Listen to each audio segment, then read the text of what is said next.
Boa tarde, sejam bem-vindos.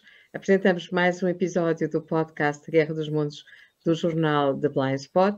Pedro Quartim Graça e eu temos a honra de ter uma vez mais um novo convidado mundialmente conhecido e particularmente conhecido em Portugal, Rubén González, que é o líder do canal Geoforça, canal dedicado à análise geopolítica e geoestratégica. Vamos começar então um novo episódio e vou dizer apenas umas palavras apresentando o nosso convidado. Rubén González nasceu no estado do Rio de Janeiro, é técnico especializado na área dos petróleos, tem 23 anos de trabalho na Petrobras e 16 anos em atividades offshore. Atualmente é consultor no setor do petróleo e da energia e é também representante de uma empresa angolana, Engecom. É também o autor, produtor, criador do mundialmente conhecido canal Geoforça. Tenho também comigo Pedro Quartim Graça,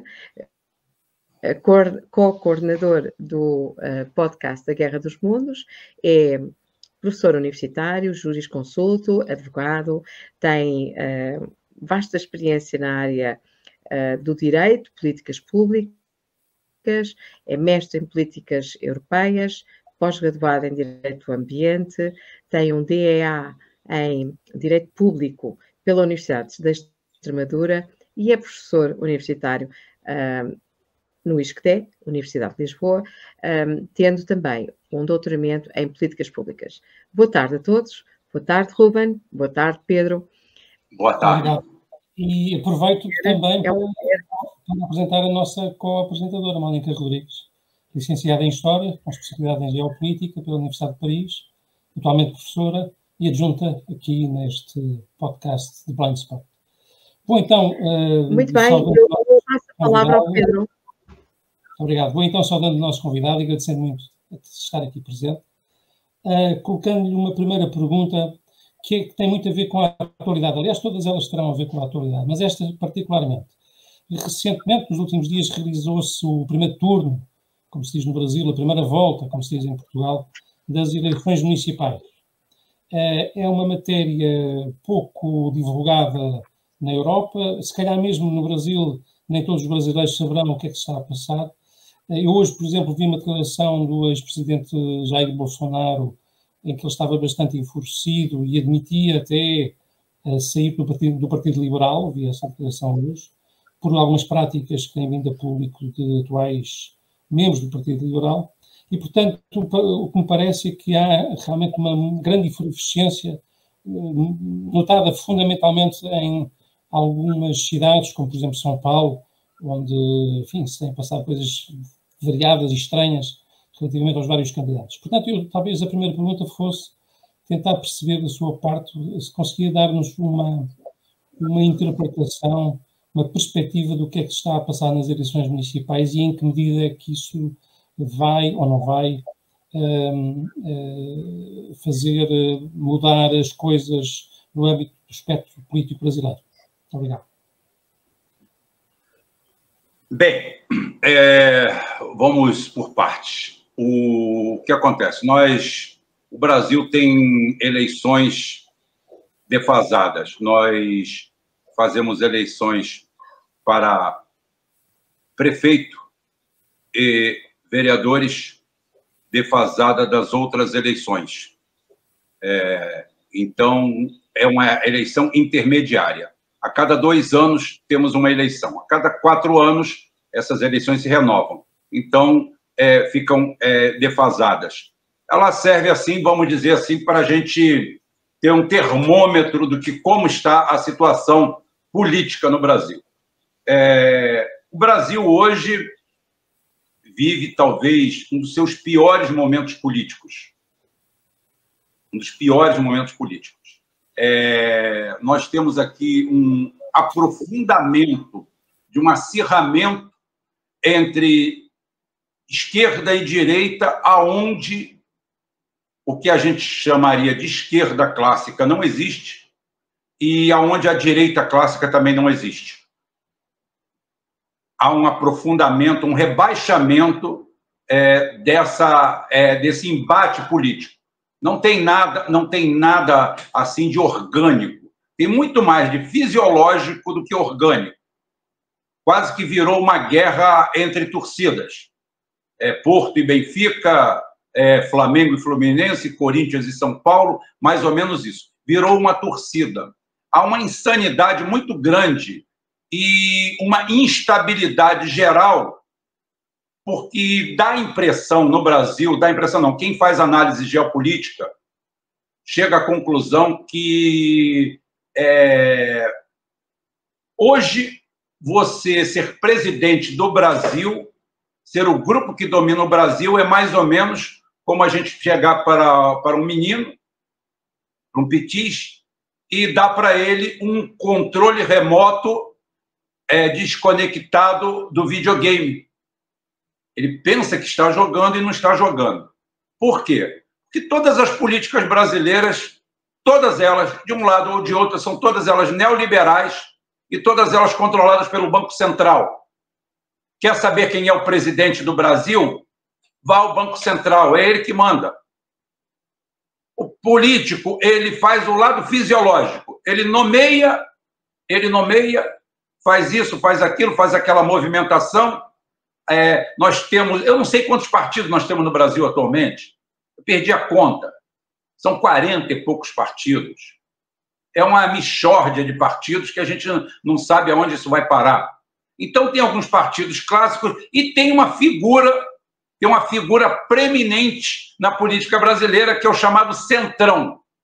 Centrão é aquele grupo político que se vende para quem está no poder. Eles sempre estão à venda, sempre. É um balcão de negócios. Há quem está, vamos dizer assim, que hoje dentro desse quadro, o Jair Messias Bolsonaro represente a direita e o Lula represente a esquerda. Fique tranquilo que ambos vão governar tranquilamente, porque existe essa figura desse centrão que, como uma prostituta, se vende para um ou se vende para outro. Sempre assim. As medidas no Congresso, a nossa Constituição é uma colcha de retalhos. A única coisa que nós temos é ser para toda hora. Gente, a Constituição de um país é para ser aquele conjunto de regras e leis. O doutor é professor na área, sabe muito bem disso. Mais imutável possível para dar consistência, resiliência e confiança. Aqui nós temos emenda constitucional a cada 2 dias. A emenda constitucional virou uma parte da legislação. Eles legislam assim. Nós já temos mais de 240 emendas. Eu não sei quantas tem. Não há nenhuma Constituição que resista a isso. Não há nenhum sistema político que resista a isso. Hoje nós temos um sistema político que é um sistema político de faz de conta. Temos, imagina, falando principalmente para o pessoal de Portugal, não é grandiosidade, porque a grandiosidade te leva a uma visão positivista. Não há grandiosidade. Há um tamanho descomensurado da estrutura política brasileira. Somos 5.700 municípios. Nós temos 60 mil vereadores.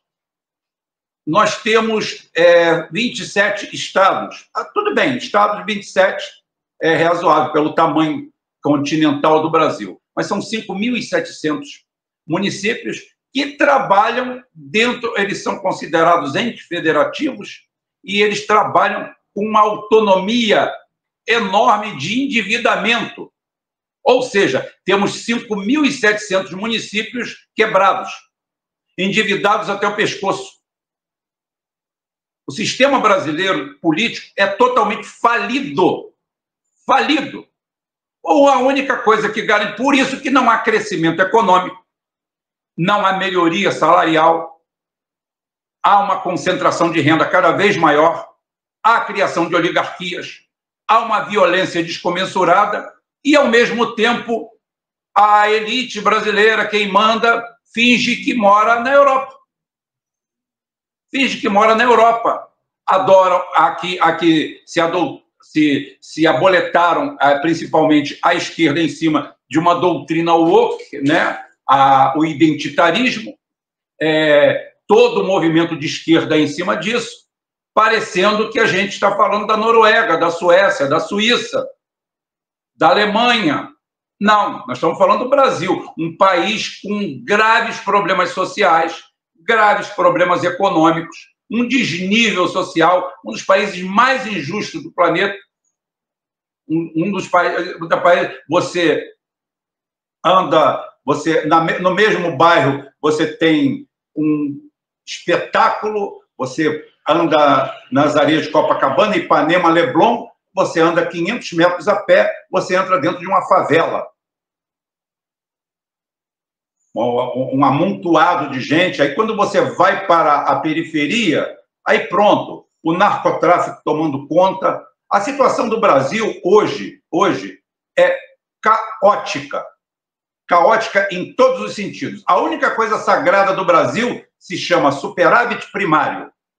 É a garantia que o que você vai arrecadar, os abutres vão levar esse dinheiro de uma dívida absurda, uma taxa básica de juros estratosférica que não permite que ninguém cresça, não há crescimento econômico, não há. O cara tem 1 milhão de euros, tem 2 milhões de euros, o cara não vai investir. O cara tem 2 milhões de euros, ele pega títulos da dívida pública brasileira, pagando quase 12% ao ano. Quem é que vai pegar 2 milhões, 10 milhões de euros e vai investir em alguma coisa? Vai criar progresso, vai criar, porque os papéis aqui dão isso.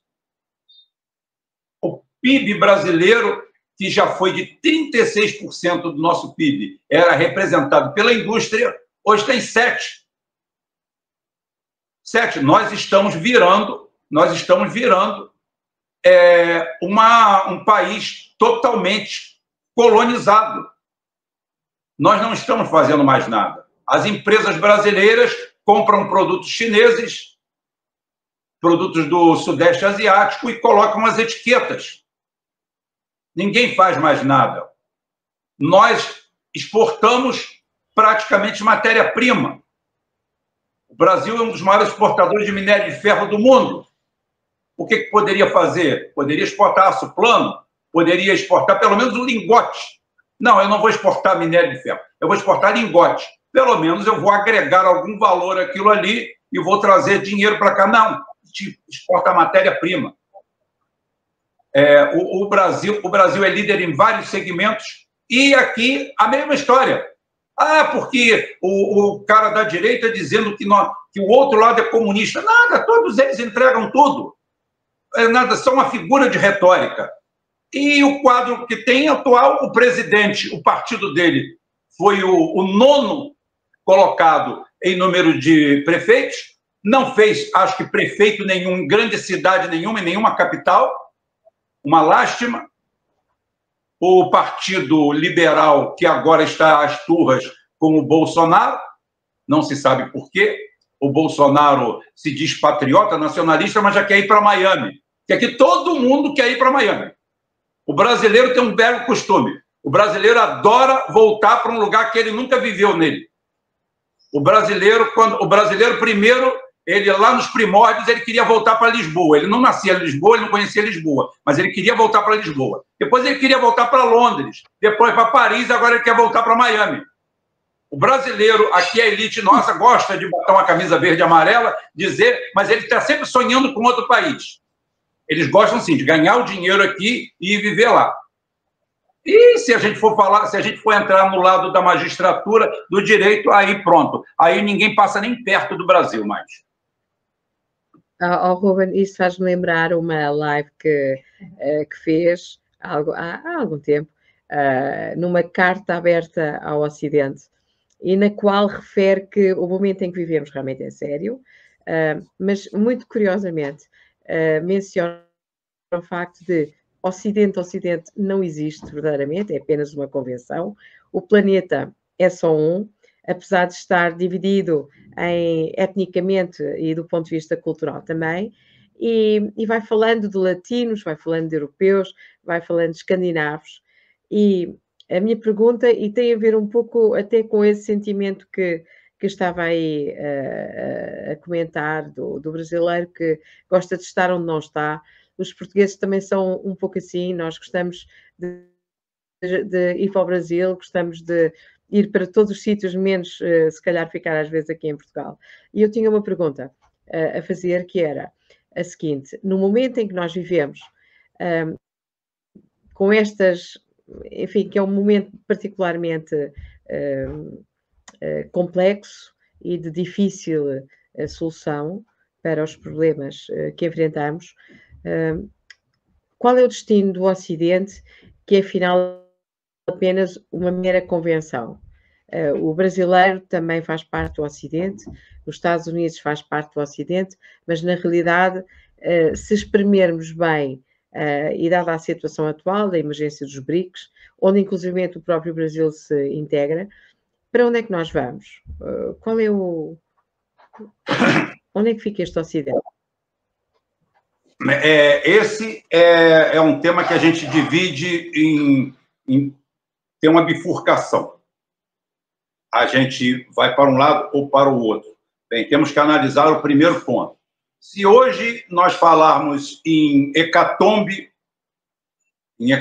nuclear, e eu acho pouco provável, porém possível, é uma coisa, pouco provável mas possível também porque nós voltamos mais ou menos à década de 30, 40, não com, vamos dizer, com o brilhantismo daquela época, mas nós estamos voltando ao momento em que figuras preeminentes aparecem. Nós tivemos algumas décadas aí de governos sem rosto. Hoje não. Hoje nós temos figuras preeminentes como Zelensky, como Netanyahu, Putin, os Estados Unidos lá entre um e outro. Então são figuras preeminentes que estão aparecendo. Dentro desse universo nós temos uma bifurcação. Pode ocorrer um hecatombe nuclear? Pode. Se ocorrer um hecatombe nuclear, a América do Sul e o sul da África, principalmente, vão ser privilegiados ou menos afetados, porque todo o embate, a princípio, é norte-norte, é hemisfério norte. Então, nesse momento, o hemisfério norte, até por uma questão geográfica, geodésica, por uma série de fenômenos naturais da própria estruturação do planeta, leva a isso. Temos essa situação, a situação limite, como eu chamo o Walking Dead, daquela série americana dos zumbis, porque eu sempre considerei aquela série não uma série de zumbis.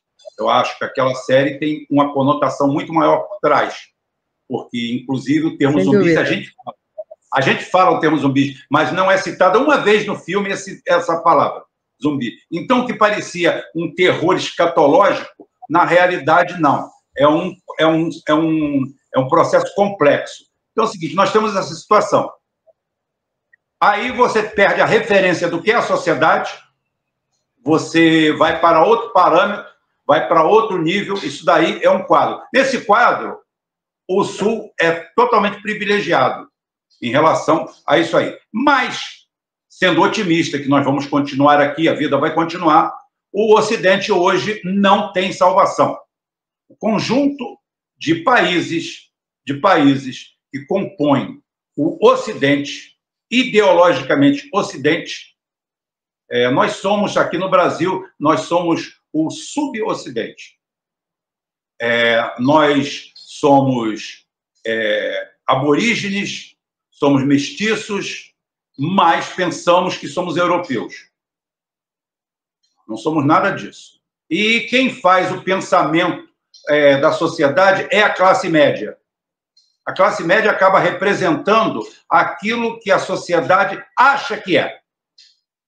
Mas o Brasil, com tantos milhões, dezenas de milhões de pessoas passando um nível de necessidade muito grande, com um salário miserável, vivendo de ajuda governamental, e isso daí acaba criando um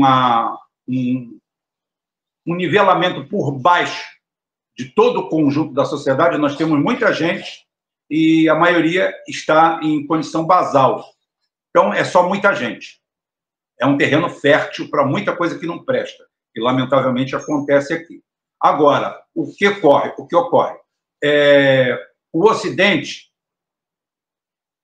primeiro, que a maior tragédia que aconteceu nos últimos... Eu falo, a maior tragédia dos últimos 100 anos, se a gente colocar pós-Segunda Guerra Mundial, a maior tragédia foi a queda do Muro de Berlim. Foi o fim da União Soviética. Porque ali nós tínhamos uma divisão do planeta que, no final das contas, se tornava até saudável. Eles lá, nós cá, simpatias, isso, aquilo, um gesto daqui, outro gesto dali, as coisas iam andando. Quando essa represa rompe, ela rompe financeiramente, economicamente, em um processo neoliberal começado em 1980, principalmente com a ascensão de Ronald Reagan. Ela começa efetivamente em 68. Em 68, quando Charles de Gaulle coloca os Estados Unidos na parede e fala assim: bem, o dólar é ouro, eu tenho dólar, eu quero ouro. Não, fica tranquilo que o ouro está aqui comigo. Não, eu quero meu ouro. Eu quero meu ouro. Eu estou com dólar demais, eu quero ouro. E ele foi para lá, voltou, e derrubaram ele. Tem a primavera de 68, o ano que não terminou, tudo aquilo. Aquilo é o preâmbulo de toda essa nova situação. Em 71, os Estados Unidos assumem publicamente que emitiu bilhões, trilhões de dólares de dinheiro falso, dinheiro sem lastro. Assume o fim do acordo de Bretton Woods de 44. Quando ele faz isso, ele se arvora no petrodólar. Mas o grande pulo do gato que acontece dentro desses últimos 2 anos ou 3 anos que nós estamos vivendo, que o mundo se tornou muito estranho, e eu chamo de Terceira Guerra Mundial. Assim, a Terceira Guerra Mundial necessariamente não precisa ter 50 milhões de mortos. Nós estamos no meio dela, porque toda guerra, no final das contas, é poder e por economia. Tá? Então, nós estamos no meio dela. Existem entreveros, existem confrontos, existem mortes, existem, mas num número muito menor, por exemplo, do que Primeira Guerra Mundial, Segunda Guerra Mundial. Mas nós estamos no meio dela. Os Estados Unidos perdem o petrodólar.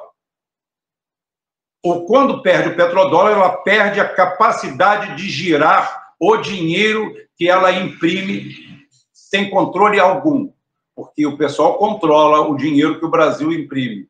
Países de terceiro mundo têm o seu dinheiro, sua emissão de dinheiro controlada. O primeiro mundo, o euro é impresso principalmente por quem puxa a carroça, que é a Alemanha, e os Estados Unidos, do outro lado, imprime dólar, a ponto que o Federal Reserve é privado, não pertence ao Estado. É um grupo de banqueiros que o Woodrow Wilson, em 1913, deu para ele, banqueiros sionistas, que simplesmente imprimem e recompram títulos americanos, e fica uma brincadeira entre eles, a ponto que a BlackRock, essa semana, já está tentando pegar esses 36 trilhões de dólares de dívida americana e empurrar dentro das criptomoedas, que é um buraco sem fundo, é a legitimação do que não existe. Ou seja, o Ocidente virou uma banca de papel. Se vive de papel, se imprime papel, se compra papel, se leva papel e pouco se produz. Estão sendo engolidos por uma máquina como a China, de altíssima produção, de altíssima competência. O Sudeste Asiático todo, a China hoje está se dando ao luxo de produzir em outros países. A China está fazendo o que os Estados Unidos fez há 30 anos atrás, está produzindo em outros países. Então é o seguinte, aquilo ali virou uma máquina industrial. O cavalo de Troia do capitalismo são os próprios Estados Unidos. Como eu falei, em 1980 eles deram início oficial a isso com Ronald Reagan e Paul Volcker no Banco Central. Paul Volcker simplesmente entra e triplica as taxas de juros e quebra metade do mundo que devia aos Estados Unidos, que emprestou esse dinheiro impresso. Dinheiro fiduciário sem lastro algum. Não existia lastro de petrodólar, não existia nada. O Brasil foi um desses que entrou. O caminho certo naquele momento era assim, eu não pago, moratória, e vamos ver o que dá. Ninguém fez isso, todo mundo enfrentou e foi se avolumando, até que eles derrubam o Muro de Berlim. Em 26 de dezembro de 91, cai a União Soviética, se transforma em Rússia. E aí, o que aconteceu? Caiu a máscara. Caiu a máscara. A social-democracia europeia, que fazia muito pelo cidadão, vamos dizer, chegou assim no balcão e falou assim, agora eu não preciso fazer tanto por vocês, não tem ninguém do outro lado para te oferecer nada, vamos começar a rebaixar. Aí começaram as perdas sociais até da Europa. Há um processo de declínio a partir dessa queda do muro e o fim da União Soviética. Não existia contraponto.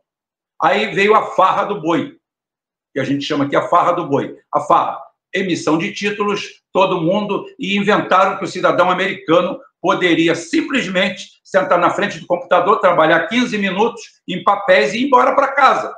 O resultado está lá, 700 mil drogados andando pelas ruas, 50 milhões de pessoas sem casa e 1 em cada 8 americanos vive, sim, igual brasileiro, de Bolsa Família, guardado as devidas proporções, de ajuda do governo para poder comer. Um sistema de saúde falido, um país que consome uma quantidade exorbitante de drogas, é a geração fentanil, um país que pouco produz, o que produz já não tem a qualidade, e isso começou a migrar para a Europa. E o pior de tudo é você ver o velho continente seguindo os Estados Unidos cegamente, indo na frente, não é seguindo. Pegam a Europa e colocam na frente.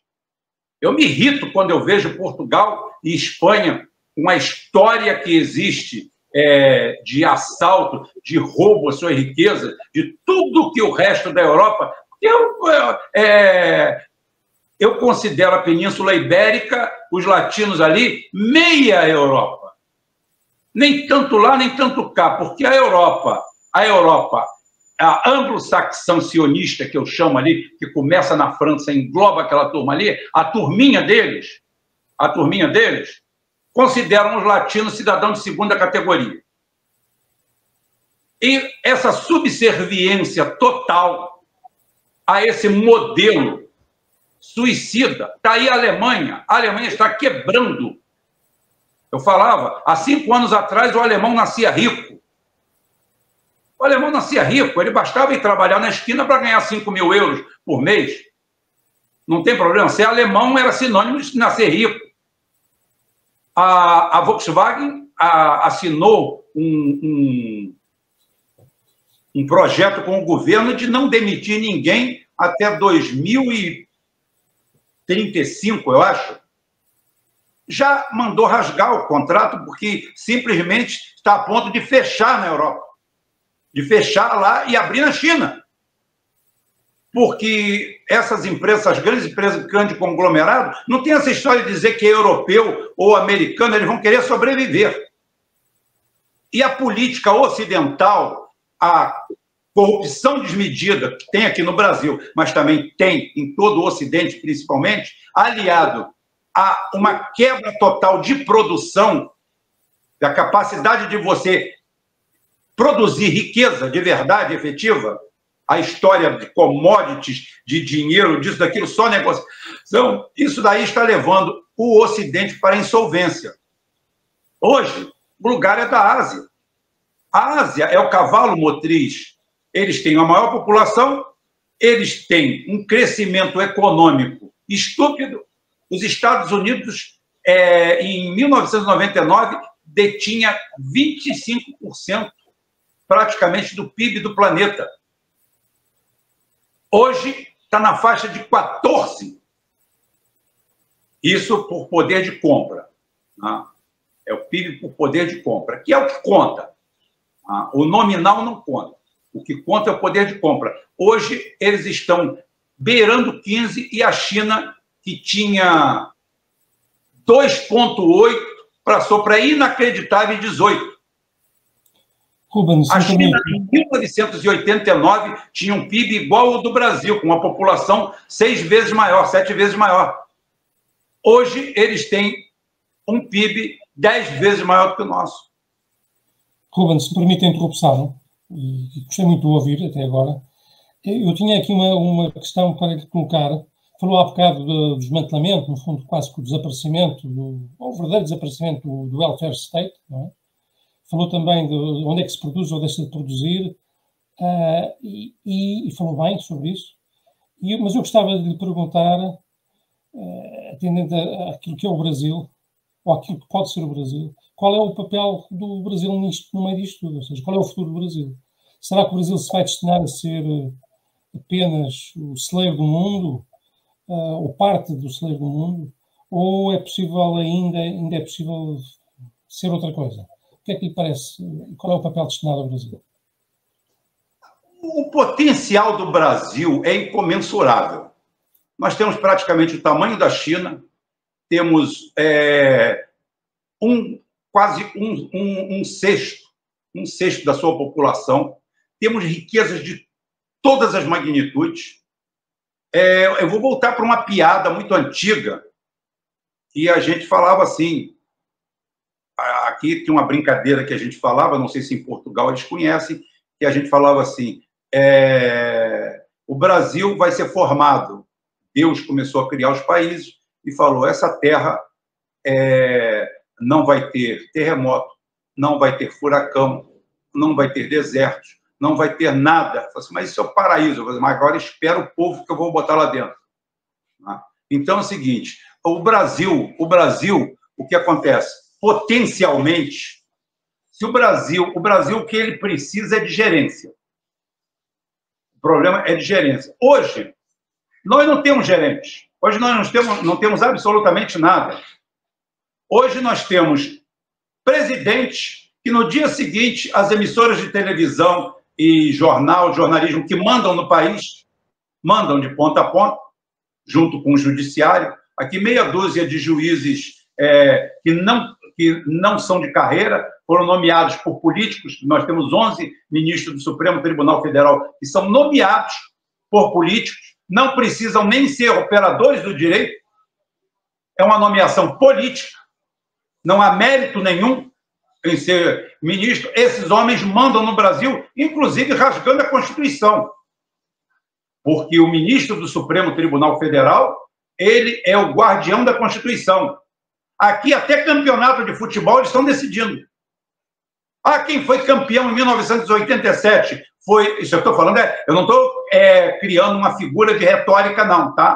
Eu estou falando um fato, brincando, mas de verdade. Quem foi o campeão de 87? O Flamengo ou o Sport? Foi o Supremo Tribunal Federal que decidiu. Não tem nada a ver com a atividade dele. Então, hoje, por exemplo, o Lula e o Bolsonaro, vamos dizer que o Lula e o Bolsonaro vão ser os próximos candidatos. Já é um atraso de ridículo, né? Mas tudo bem. São os dois candidatos. Ótimo. Aí vai vir a Globo para saber quem é o ministro da Economia do Lula. E o outro para saber quem é o ministro da Economia do Bolsonaro. E são eles que vão decidir a eleição, porque são eles que vão governar. Como diz o Bolsonaro, eu não entendo nada disso aí, quem vai fazer é o Paulo Guedes. Eu não sei de nada. Bem, eu falei para todo mundo, brincando no começo, e vou levar até o final, que eu sou candidato a presidente. Eu sou brasileiro,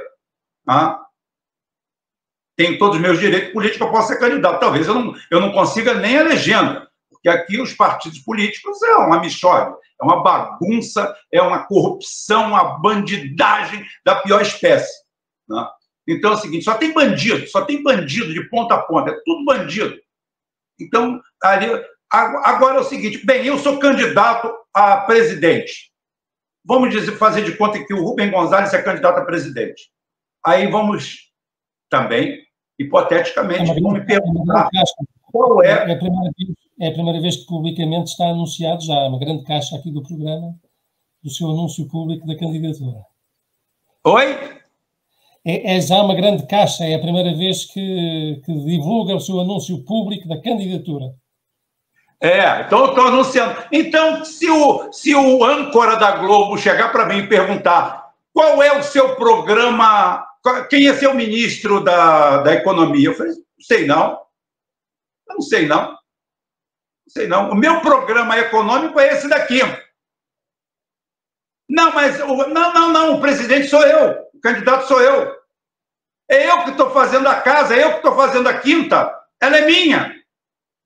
Eu vou contratar o arquiteto, o engenheiro, o pedreiro, o mestre de obras que faça o que eu pedir. Se ele não concordar, ele que vai embora. É eu que estou me candidatando. É o meu programa que vale. Eu vou chamar um economista e falar assim, faça isso, isso, isso. Aí ele fala, não concordo. Fala assim, então, candidato, se você ganha a eleição e faça o que você quiser, porque aqui quem manda sou eu. Se aqui o cara fala assim, eu assumi o compromisso de fazer isso, isso, isso. Aí depois, não, mas o ministro da Fazenda veio e disse que isso não é possível. Não tem nada a ver, não. Veja a figura mais preeminente do que eu conheço vamos dizer assim, da instituição presidência no mundo, que eu tenho uma admiração incrível por ele, por isso que eu falo, ideologicamente eu não sou contra nada, é contra ninguém. Para mim, um lado, o outro, todo mundo tem algo de bom, que é o Roosevelt. O Roosevelt, quando ele se elege, ele fala assim, eu vou fazer um novo acordo, New Deal. E agora, o povo está na pior. Eu vou dar um emprego para cada americano. Quem quiser um emprego vai ter emprego para abrir vala. E um dos ministros dele pergunta para ele, um dos secretários dele, lá são secretários, e quando não tiver mais vala para abrir, aí a gente paga eles para tapar as valas. O que não pode é a economia parar. E ele colocou um conjunto de economistas para fazer o que ele assumiu. E assim ele salvou os Estados Unidos. Tirou os Estados Unidos do seu pior momento na década de 30, depois da Grande Depressão. O Central Park chegou a ser a maior favela aglomerado dos Estados Unidos. Para quem não sabe, aquilo era uma favela de ponta a ponta. As pessoas andavam, a única coisa que eles tinham barato era carro e combustível. As pessoas, quem gosta de filmografia para isso, tem As Vinhas da Ira, que é um filme, acho que da década de 50, que retrata muito bem toda essa depressão. O filme já é depressivo, ele não é preto e branco, né? Então você já se deprime em ver o filme. E temos também uma história real, que é a Luta pela Esperança, que é o J.J. Braddock, que, inclusive, esse personagem aí, que tem aí o Braddock, é baseado nele, que era um lutador irlandês que fica na miséria naquilo ali e se recupera em plena depressão. E mostra todo esse cenário. Ele chega ali e fala assim, vai fazer isso. Se você der para um economista, o economista vai falar assim, não, isso aí vai ser prejudicial para o país, que ele vai vir querer fazer conta. Agora, fazer conta com a barriga dos outros?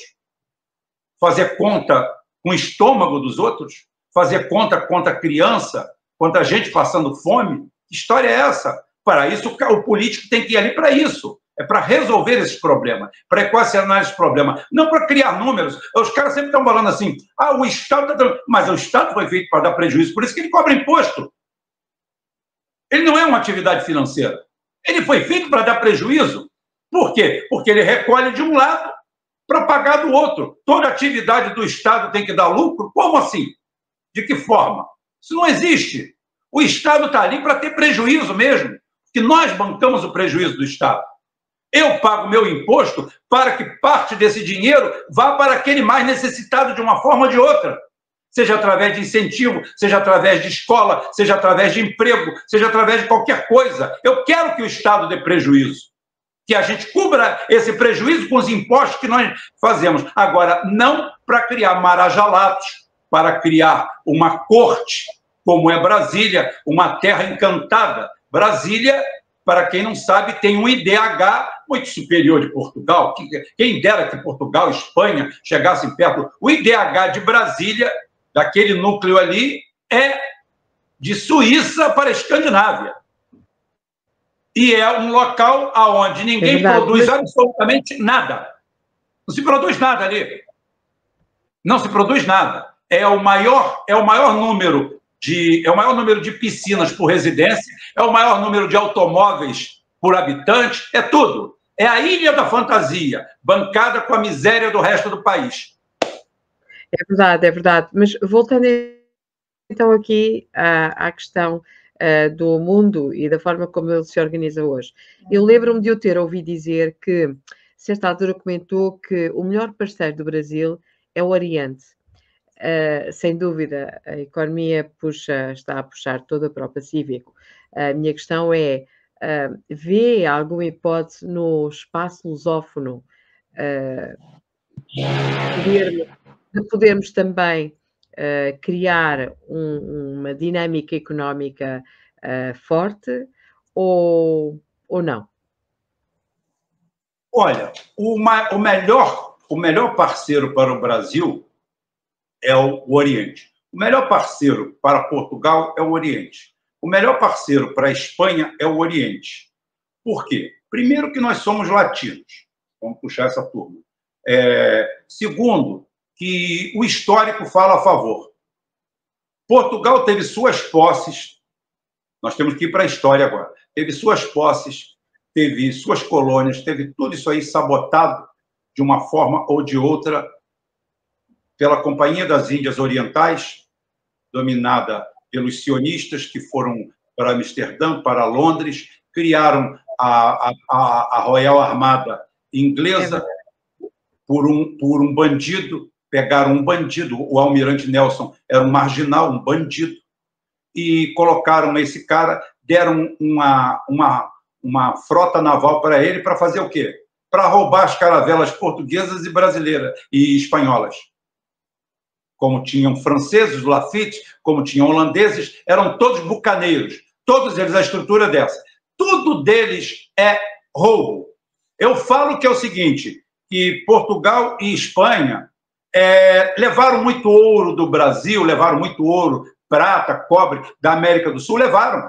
Mas só que também a gente não pode deixar de mostrar que fazer uma cidade custa dinheiro. Montar uma cidade custa dinheiro.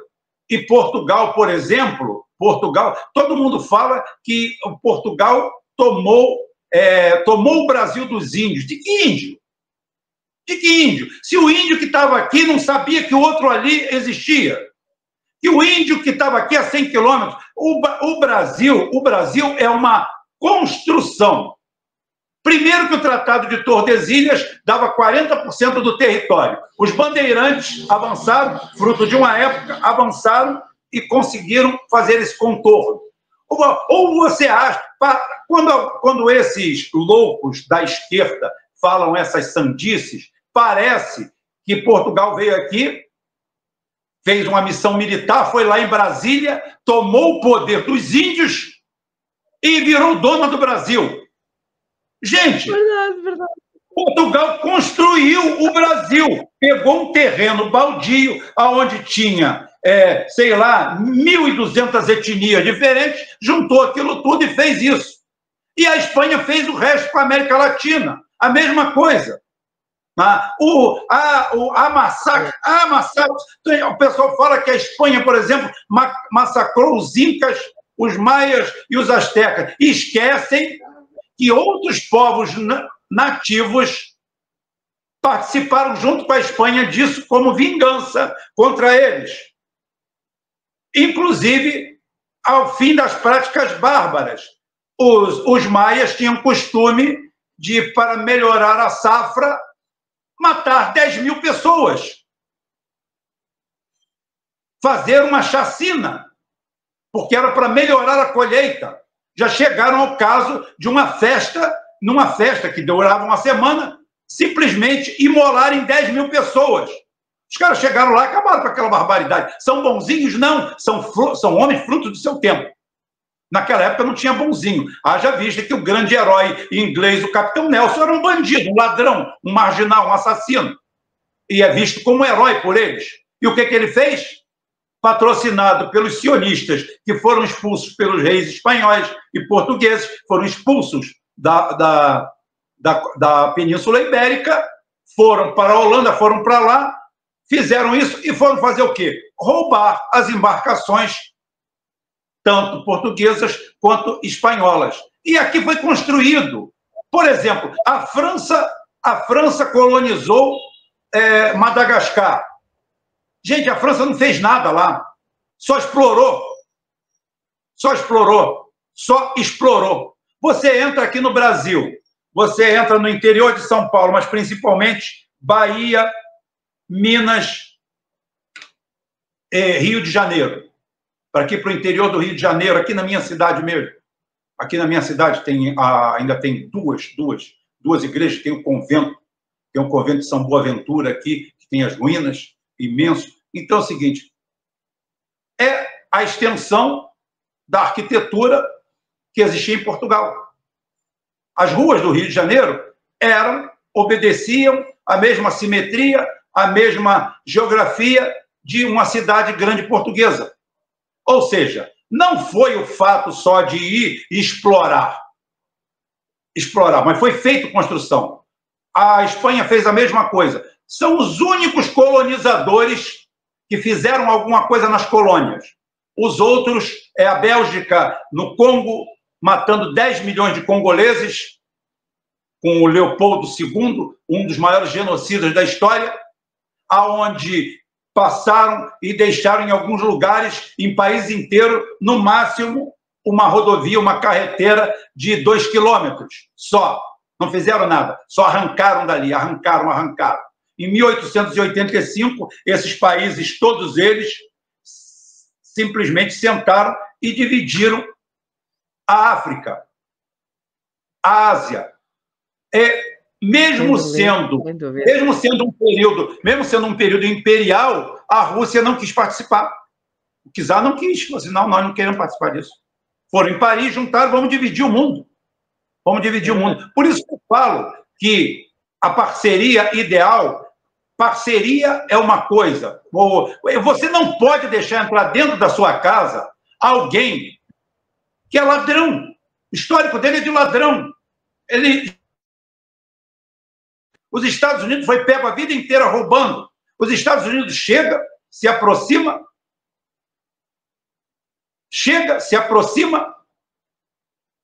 faz a oposição, suborna todo mundo, corrompe, corrói, desestrutura e toma conta e domina. E depois exige que a fidelidade daquele negócio. Os Estados Unidos é o único país do mundo conhecido 100% das vezes que nunca honrou um compromisso. Nunca, nenhum acordo com ninguém. Os acordos que ela cumpre são aqueles do venha a nós o vosso reino. Seja feita a sua vontade, nunca. A vossa vontade, nunca. Todos eles assim. Então, por que eu vou confiar com esse tipo de gente? A Rússia, os outros eu tenho que tomar cuidado. Porque eles estão para fazer negócios. Não são anjos, não são bonzinhos. Mas não tem esse histórico de dominação, de penetração, de subversão. Não tem. Quem faz isso é a Inglaterra. Fez a vida inteira. Quem faz isso são os Estados Unidos. Fizeram a vida inteira e continuam fazendo. E os judeus sionistas por trás disso tudo, sempre em frente a isso aí. Agora nós estamos vendo aí esse quadro trágico no Oriente Médio e na Ucrânia. Isso levava-me aqui a uma questão, antes depois de passar a palavra ao Pedro. Também dada a complexidade do momento em que vivemos, como vê as relações entre Israel e Irão? É mesmo possível, provável, que haja uma confrontação? Ou ainda estamos... A minha pergunta agora é assim um pouco mais subtil. Uau. Ou ainda estamos a tempo de evitar o projeto do Armagedão, não é? Armagedão, escrito, aliás, como eu costumo dizer, não se sabe muito bem por quem, nem o porquê, nem para quê. Quer dizer, Armagedão porquê, não é? Escrito há 2000 anos, há 4000 anos, nós nem sequer sabemos o que é isso. Não ficou como eu costumo dizer, ficou no Neolítico, e andamos agora a voltar à Bíblia e a tentar perceber o que é os fins dos tempos. Qual é a sua opinião sobre isso? Olha, a minha opinião é que os sionistas, eu separo sionista de judeu, inclusive eu ontem, falando na minha live, eu estava criando um termo novo, que é o neo-judeu, é o neo-judaísmo. É o judeu que acha que é sionista, e não é. O sionismo, ele nasce em 1885, em 1888, acho que eles criam o primeiro congresso sionista. Theodor Herzl, sim. E eles fazem o segundo congresso em 1942. E há uma figura por trás do sionismo, que é o fanatismo religioso e a crença divina em livros que eles mesmos escreveram. Eles são o povo escolhido e eles são... Aquilo é a terra prometida de acordo com livros que eles mesmos escolheram. É como eu fazer um livro e dizer que a minha família é uma entidade divina. Fui eu que escrevi. Então, existe essa situação. Eles vão para lá, porque depois do Holocausto que houve na Segunda Guerra Mundial, a Alemanha perdeu a guerra e, se tivesse que fazer um Estado para Israel, que se fosse feito em quem perdeu a guerra, que pegasse um pedaço da Bavária e fizesse um Israel lá. Até porque os judeus, quase todos que estavam por ali, eram europeus. Mas não, vão lá para a Terra Prometida, aonde eles foram expulsos de lá há 2000 anos atrás, acho que em 46, lá quando derrubaram o templo, e acabou, não tem mais conotação histórica. Você não tem como mais botar fenícios na Fenícia, você não tem mais como criar Roma, aonde nada disso.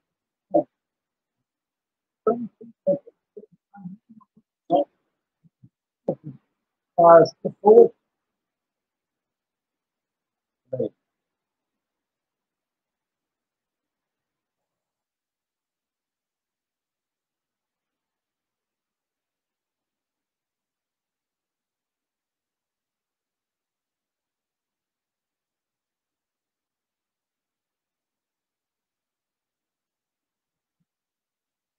Então,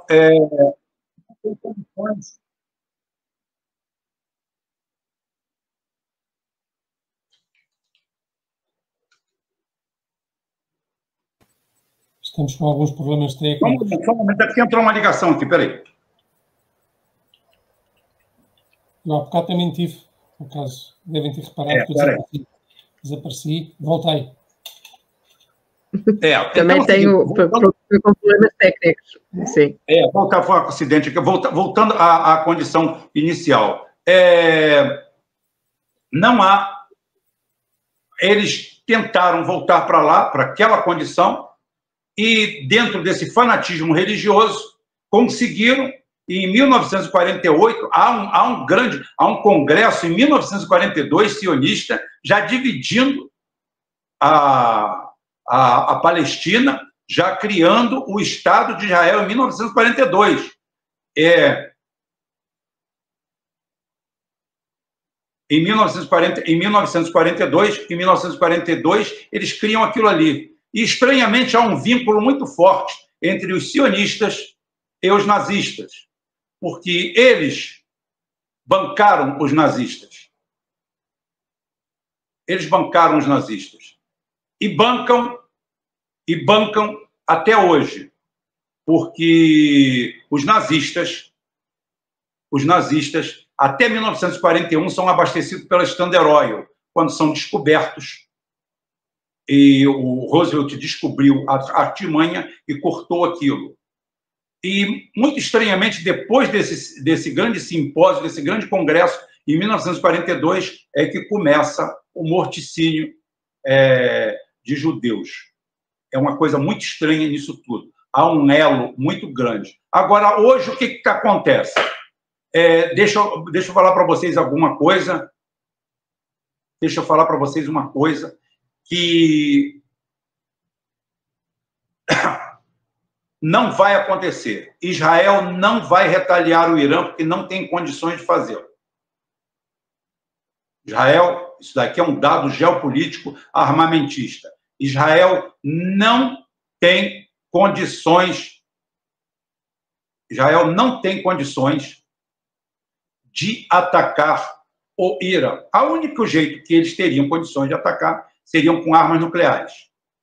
Se eles atacam com armas nucleares, esquece, porque aí nós passamos para outro estágio. É aquele primeiro estágio que eu cortei lá em cima. Aí vamos ver quem tem mais, como se diz aqui, garrafa para vender. Quem é que tem mais coisa para... Aí nós vamos ter que analisar a capacidade de cada um tem de ter armas nucleares e entregá-la ao adversário, ao opositor. Mas, em condições normais, Israel não tem condições de retaliar o Irã, porque a única coisa que eles têm para fazer isso é a força aérea.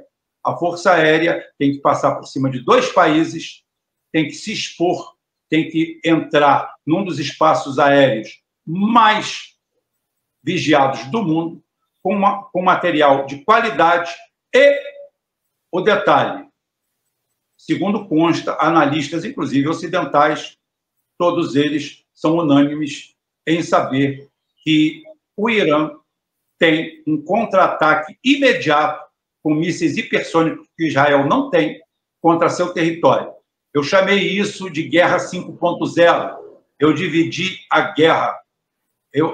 guerra ontem na minha live em 1.0, 2.0, 3.0, 4.0 e 5.0. Quem entrou na guerra 5.0 foi praticamente China, Rússia e Irã, além da Coreia do Norte. Os Estados Unidos ficou para trás. Os Estados Unidos ficou preso aos porta-aviões e aos aviões. Tanto é que gastaram quase 2 trilhões de dólares no projeto desse F-35, de qualidade duvidosa, porque não se sabe até onde ele é realmente stealth, até onde ele é invisível aos radares, porque, segundo consta, existem radares de última geração na Rússia, principalmente na China, que pegam ele com uma facilidade muito grande. E ele, como avião de combate, é um avião fraco. Ele é um avião de baixa velocidade, de baixa intensidade e com pouca capacidade de defesa, até para um avião de gerações anteriores. A grande vantagem dele é o fato dele não ser ou ter uma assinatura de radar muito pequena. Só que isso não é garantia de nada. Israel hoje não tem condições, quando você ouve que eles estão fazendo plano, é tudo conversa fiada. Israel hoje entrou dentro de uma armadilha, de uma arapuca. Israel hoje, a única coisa que ele está fazendo com eficiência é matar civis e tentar matar líderes. Matar líderes não significa absolutamente nada dentro de uma estrutura como é o Hamas, como é o Hezbollah. Você mata um, coloca um outro. Você mata outro, coloca um outro. E o pior, o que vem sempre pior. Matar líderes é uma burrice. Matar líderes não é a solução. Não é à toa que a Rússia, em momento algum, atentou contra o Zelensky. Poderia ter feito isso várias vezes. Pelo menos atentado. Nunca fez. Porque é inócuo. É inócuo. É uma atividade que não tem. Mas como o sionismo vê na figura da vingança uma figura de guerra, haja vista que eles desformam do Hamas em cima da população civil, a gente vê o quadro que está apresentado aí. 40 e poucas mil mortes, e, no entanto, eu garanto que nem 3 mil são guerrilheiros do Hamas. Em compensação, os números que eu tenho de perda de Israel são de 11 mil soldados dentro da faixa de Gaza. 11 mil soldados. Ontem, por exemplo, eles foram fazer um ataque no sul do Líbano, caíram numa armadilha violentíssima e calcula-se que possam ter morrido até 250 soldados. Em 2006, eles apanharam do Hamas ali, do Hezbollah, e agora vão apanhar de novo. Porque a força de excelência de Israel, efetivamente, que ela tem muito boa, é a Força Aérea. Só que a Força Aérea é limitada, ela não conquista terreno, ela destrói o objetivo. Se fosse só conquistar terreno com Força Aérea, a Ucrânia toda já seria da Rússia, porque ela tem liberdade de andar por cima da Ucrânia. Só que a Força Aérea ataca, destrói, mas não controla, não domina. Quem faz isso é o homem de infantaria. Quem faz isso é você no solo. Hoje, aliás, por exemplo... Uhum. Pode falar. Não, eu ia só dizer que a infantaria é a rainha das armas, não é? É o seguinte, uma coisa é você destruir, outra coisa é você conquistar. Você só conquista com a infantaria. Você chega lá e coloca a bandeira. É aqui, chegamos aqui, daqui para cá nós dominamos. Então, se você não faz isso, hoje, por exemplo, Israel cerca Gaza, assassina civis em Gaza, mata civis de fome, mas não tem condições de entrar lá dentro e falar, eu estou aqui. Não tem condições de botar uma guarnição e ir lá dentro, porque no dia seguinte é atacado. Os caras têm 700 quilômetros de túneis numa área de 400 quilômetros quadrados. Ninguém sabe para onde vai tanto túnel. Então, o que acontece? E a perseverança? O que está acontecendo em Israel? Ontem, eu tenho vídeo, tenho tudo, ontem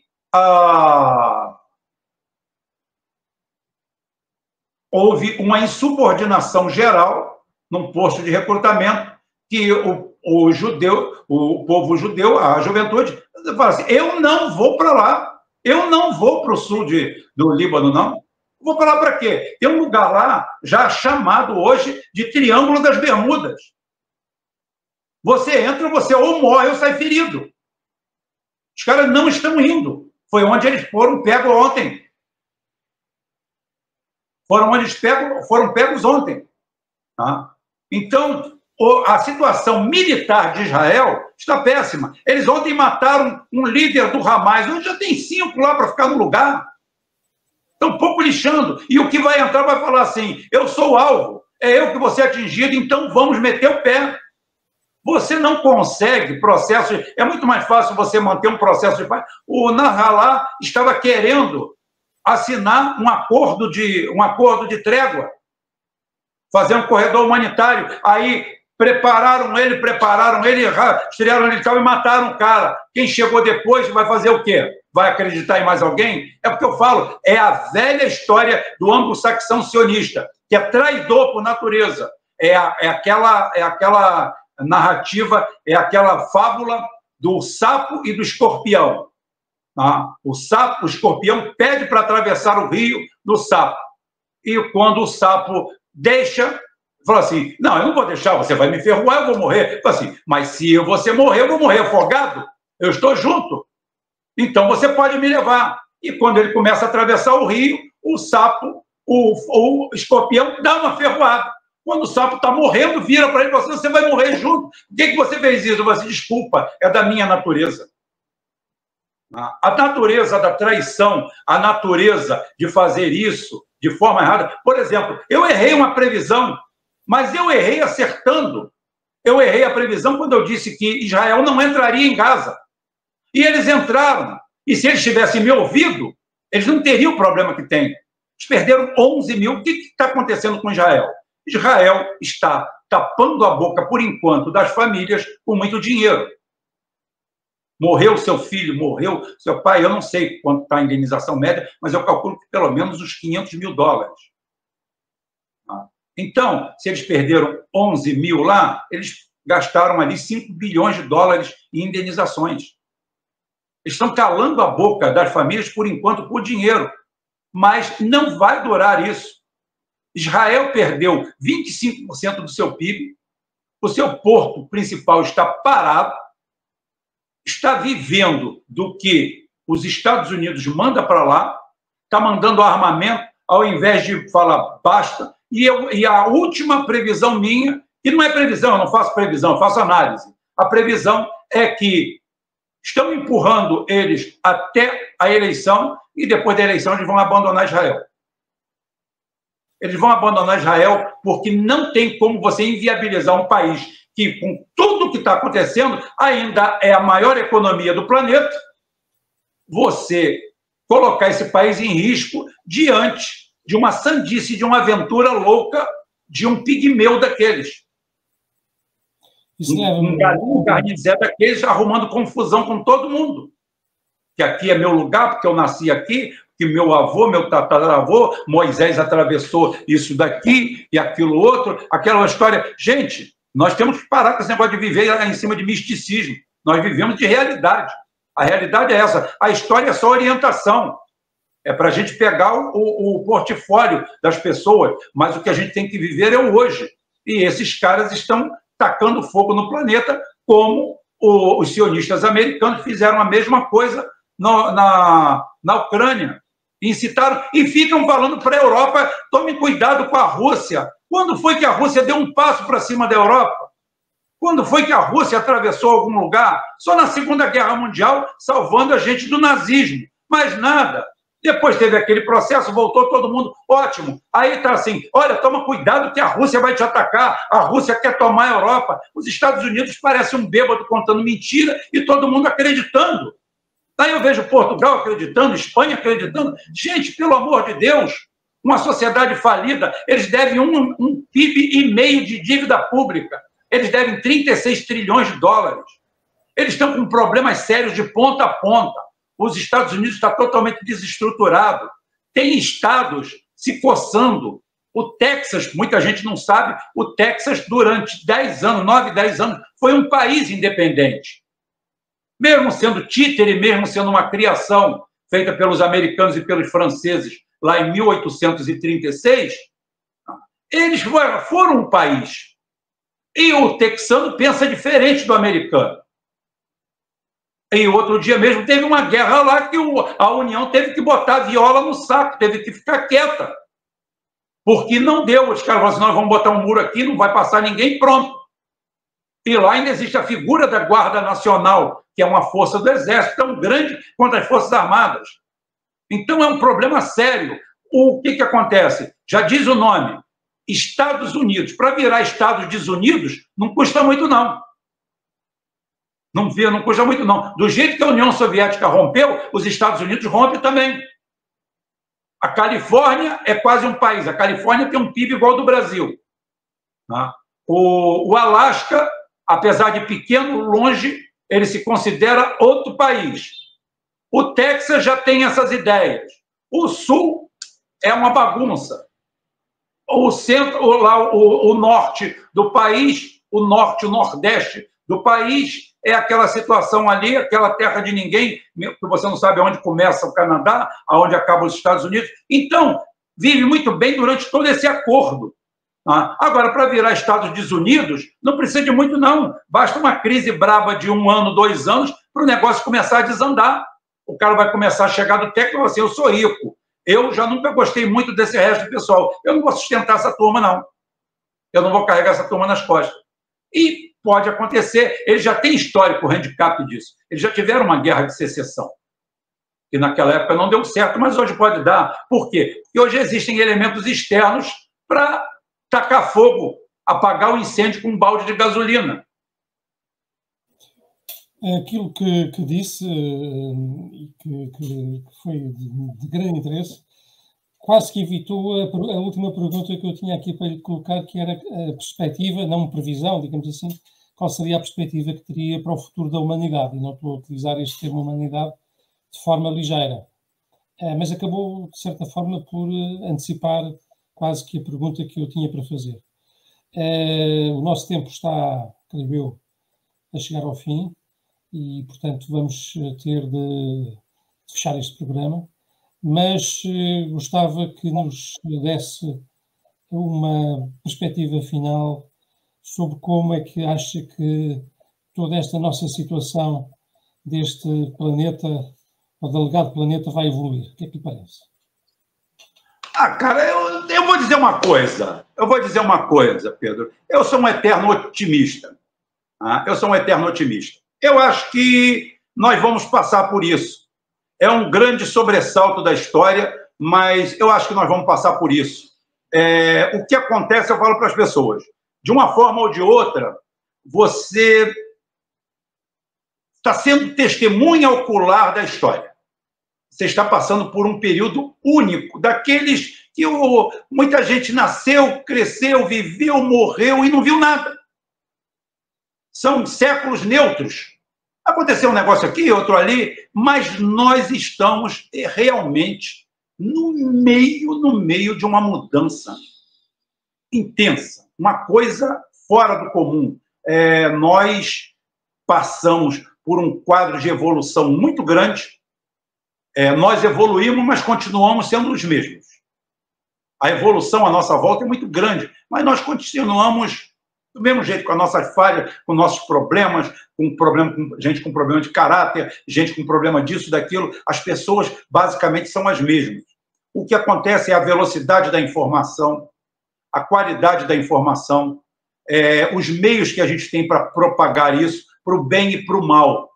Então, o que acontece? Eu falo que, apesar dos pesares, por piores que sejam os nossos líderes, nós estamos melhorando. Parece estranho, mas é verdade. Eu falo para todo mundo, se você imagina se aqueles reis, aqueles nobres, aqueles conquistadores da Idade Média, se cada um tivesse uma bomba atômica, você acha que ele ia fazer convenção com alguém, obedecer alguém, ia pensar em alguém, ia fazer acordo com alguém? Eu estou falando de gente aqui que não cumpre acordo, mas senta para fazer o acordo. Você imagina um daqueles caras com uma arma de destruição em massa? Era normal o cara cercar. A gente hoje está barbarizado com os ataques de Israel e o mundo inteiro condenando os ataques na faixa de Gaza. É verdade. Mas os romanos, os hunos, qualquer um deles, cercavam uma cidade e degolavam todo mundo. Mulher, criança, quem não saísse dali ia sair como escravo. Não? Hoje, os piores quadros que nós temos hoje, o cara ainda tenta dar uma justificativa. A gente não engole. Mas há uma tentativa de ser bonzinho em alguma situação, que você está sendo levado a isso por aquilo. Não? Mas eu ainda levo fé no ser humano. Eu levo fé que na hora H o pessoal pisa no freio e segura. Porque, como eu falei, os Estados Unidos hoje seria o grande avalista de Israel. Eu tenho certeza absoluta que os Estados Unidos vai recuar. Tem 315 milhões de habitantes, tem ainda o fato de ser proporcionalmente a maior economia do planeta, e eles não podem jogar isso tudo fora. Não pode haver um processo de idiotização tão grande para isso acontecer. Então, eu ainda sou um otimista. Apesar do quadro pontual ser extremamente caótico, agora nós estamos precisando efetivamente de grandes homens para fazer grandes mudanças. Porque o que nós temos na maioria desses lugares são títeres, são bonecos, são marionetes, são pessoas manipuladas, que se manipulam por grandes corporações que estão por trás. Está na hora de voltar os grandes homens, os grandes líderes, as pessoas que fazem a diferença e têm capacidade de fazer a diferença. Não, como eu falei, não é chegar e mudar a economia de um país porque eu estou falando que vai ser assim, da forma que for, porque é essa diretriz que nós assumimos com o povo. Um país é isso aqui, é o conjunto da sua sociedade. O país é uma empresa e os acionistas são o povo. Então, nós temos que respeitar o acionista, que é o povo. Eu sempre vejo dessa forma. Então, respondendo à sua pergunta, eu vejo com otimismo. Nós vamos passar por alguns sobressaltos, vai ter um problema, mas nós vamos sobreviver, com certeza. Muito obrigado. São palavras otimistas, estas últimas palavras deste programa. Temos a agradecer a Ruben Gonzalez, canal Geoforça.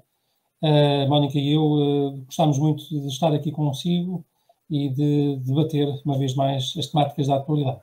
Muito obrigado. Foi um prazer, um enorme prazer, Ruben. Muito obrigado, muito obrigado pelo espaço. Um abraço para o povo de Portugal, povo da Espanha, nosso povo, nós latinos principalmente, a todo mundo. Mas, antes de tudo, o nosso fio condutor maior, que é a nossa latinidade. Um abraço para todo mundo e espero voltar outras vezes. Muito obrigado. Muito obrigada. Obrigada.